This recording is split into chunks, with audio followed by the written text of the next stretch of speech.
Meanwhile, thousands are expected to gather in London this afternoon for a march against the surging levels of anti-Semitism. Yeah, organisers of the march say they no longer feel welcome in the capital, especially with the number of pro-Palestine protests that are going on.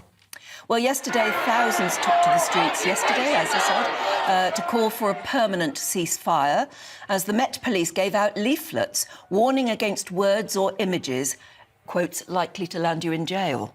That's as 18 people were arrested. Let's hear now from our political commentator, Peter Spencer. Peter, good morning to you. Always a pleasure. So another protest, another week, but this time a march against anti-Semitism, which has been no doubt precipitated by the constant pro-Palestine marchers.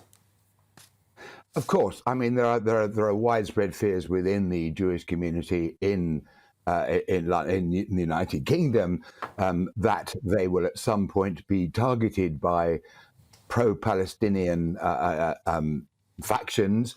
And so it's quite understandable that they would be at some point responding to this. It has to be said, though, when you look at the protests that we had yesterday in London, that some 50,000 people or so marched, and there were 18 arrests, which as a proportion is extremely small. In fact, the police themselves make the point.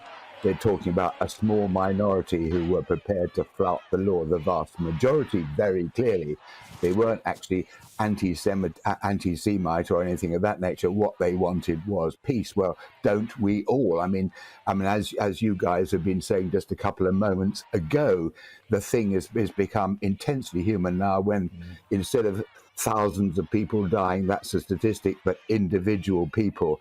That is that makes the thing real. It's not surprising tensions are running, that emotions are running very high, and it's worth remembering too that a quarter of the Parliamentary Labour Party defied the party whip and also called for a ceasefire in this. And there's one final point I'd add, which is that the new Foreign Secretary, David Cameron, call me Lord Dave, also, the last thing that he had to say on this subject was, look, we need not only security for the state of Israel, but also we need peace and security for the Palestinians. So the message about the ceasefire has become just that little bit more nuanced by leaders across the world. Yeah, Peter, we were talking yesterday at this time, weren't we, about whether or not giving out leaflets saying please obey the law would actually work. What do you think? Do you think they did? I mean, 12 arrests isn't bad for that many people on the streets of London, is it? No, it's not bad. I mean, the figure I have is 18, but it's a handful anyway, for heaven's sake.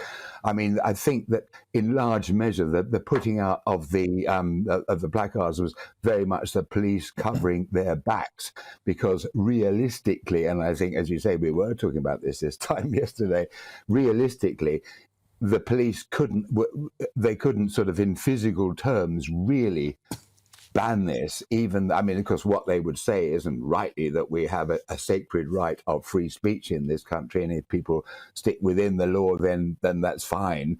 But I mean, when you get numbers like this, I mean, what you think, okay, so we just ban it then? Right, well, exactly how? People would go to the streets anyway, so what do? Get out the water cannons? I mean, it's not actually physically possible to prevent people from expressing their emotions at a very, very heightened emotional time of this nature. So I think they were in a cleft stick, that on the one hand, yeah, they have to preserve the right to free speech, but they also have to keep people within the law. So cover their backs by putting out these leaflets. And I don't actually really imagine those leaflets made much difference either way, but they tick the box, which they have to do. OK, Peter, but we must recall that there's been a 650% increase in anti-Semitic hate crimes in London alone, and it's a sad state of affairs that this march is even required in the first place. But there we are. That's where we're at. It's the state of the world at the moment, isn't it? Peter, thank you very much indeed for joining us this morning.